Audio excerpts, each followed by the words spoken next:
দোষীদের আড়াল করা পুলিশ মন্ত্রী ধিক্কার। এই পুলিশ মন্ত্রী তোমায় জানাই ধিক্কার। সোমবার বিকেল 3:45 নাগাদ আজিকর মামলায় যখন সাজা ঘোষণা করছিলেন বিচারপতি অনির্বাণ দাস, তখন বাইরের রাস্তায় তুমুল স্লোগান উঠেছে, ধর্ষকের ফাঁসি চাই। শুধু প্রতিবাদীরাই নন, অনেকেরই ধারণা হয়েছিল ধর্ষণ ও খুনের ঘটনায় একমাত্র অভিযুক্ত সঞ্জয় রায়ের মৃত্যুদণ্ড হতে চলেছে।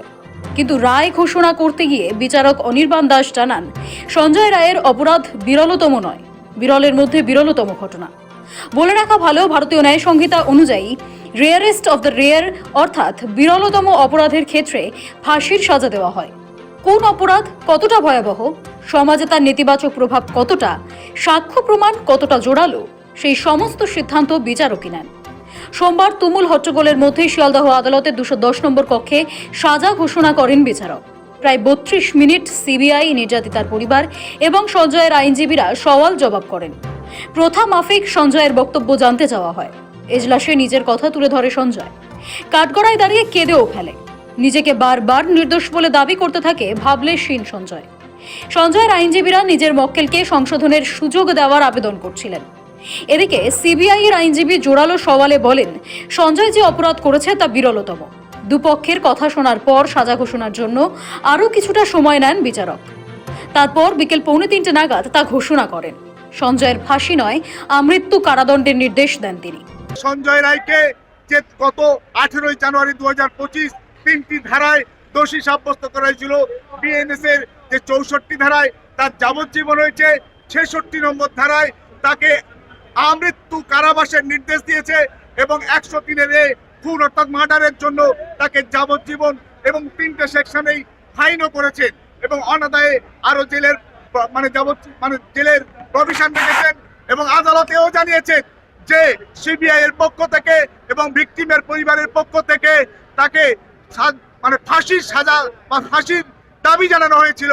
কিন্তু আদালত বলেছেন এই বিষয়টা আমি মনে করছি রেয়ারেস্ট অফ রেয়ারেস্ট ম্যাটার নয় বা বিষয় নয়, সেই কারণে আমি এখানে ফাঁসি অর্থাৎ ডেথ সেন্টেন্স বা ক্যাপিটাল সেন্টেন্স আমি দিচ্ছি না, আমি আমৃত্যু কারাবাস 66 নম্বর ধারায় বিএনএস এর এবং 64 এবং 103 একের ধারায় সেখানে যাবজ্জীবন কারাবাসের নির্দেশ দিয়েছেন এবং স্টেটকে নির্দেশ দিয়েছে ভিকটিমের পরিবারকে 10 লক্ষ এবং 7 লক্ষ মোট 17 লক্ষ টাকা ক্ষতিপূরণ দেওয়ার জন্য।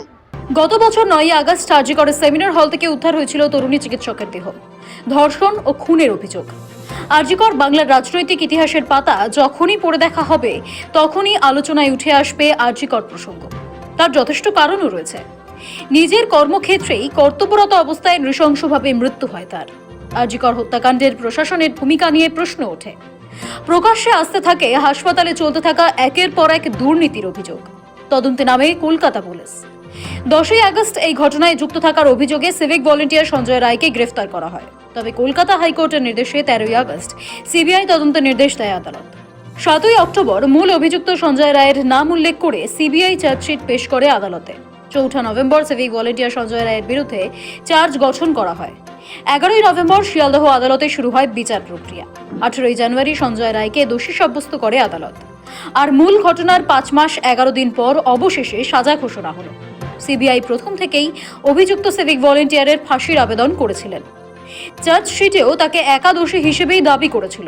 সেই প্রেক্ষিতেই শনিবার শিয়ালদহ আদালতে বিচারপতি সঞ্জয় রায়কে ভারতীয় ন্যায় সংহিতার 64 অর্থাৎ ধর্ষণ, 66 অর্থাৎ ধর্ষণের পর মৃত্যু এবং 103 অর্থাৎ খুন ধারায় দোষী সাব্যস্ত করেছিলেন। তদন্তে সঞ্জয়ের বিরুদ্ধে প্রত্যক্ষ প্রমাণ উদ্ধার করতে পারেনি সিবিআই। ঘটনাস্থল থেকে উদ্ধার হওয়া ছেঁড়া ব্লুটুথ ইয়ারফোন, সিসিটিভি ফুটেজে ধরা পড়া তার গতিবিধি, পোশাকে রক্তের দাগের মতো 11টি পারিপার্শ্বিক প্রমাণের উপর ভিত্তি করে চার্জ গঠন হয়। তার উপর ভিত্তি করেই হয় রায়দান। সোমবার সঞ্জয়ের আমৃত্যু কারাদণ্ডের নির্দেশ দেন বিচারক। নির্যাতিতার বাবা মা অবশ্য সিবিআই তদন্তে খুব একটা খুশি হতে পারেননি। তারা প্রথম থেকে দাবি করে এসেছেন যে এই ঘটনা সঞ্জয় রায়ের একার পক্ষে করা সম্ভব নয়, আরও কেউ জড়িত থাকতে পারে। সিবিআই মূল দোষীদের আড়াল করছে বলেও সন্দেহ করেছেন তারা। এছাড়া প্রতিবাদী জুনিয়র ডাক্তার থেকে শুরু করে সাধারণ মানুষের একাংশ মনে করে এই ঘটনায় আরো অনেকে জড়িত। তবে কলকাতা পুলিশের মতোই সিবিআই এই মামলার তদন্তে নেমে দ্বিতীয় কোনো ব্যক্তির জড়িত থাকার প্রমাণ পায়নি। বৈজ্ঞানিক সাক্ষ্য, ফরেনসিক প্রমাণ সবই একজনের দিকেই আঙুল তুলেছে, সে হলো সঞ্জয় রায়। তবে অনেকেই মনে করছেন এই মামলা এখনো অনেক দূর গড়াবে। শিয়ালদহ আদালতের এই রায়কে চ্যালেঞ্জ করে উচ্চ আদালতে আবেদন করার সম্ভাবনা থেকেই যাচ্ছে। তা করতে পারে নির্যাতিতার পরিবারও। সৌভিক সান্যালের রিপোর্ট, সময়, কলকাতা।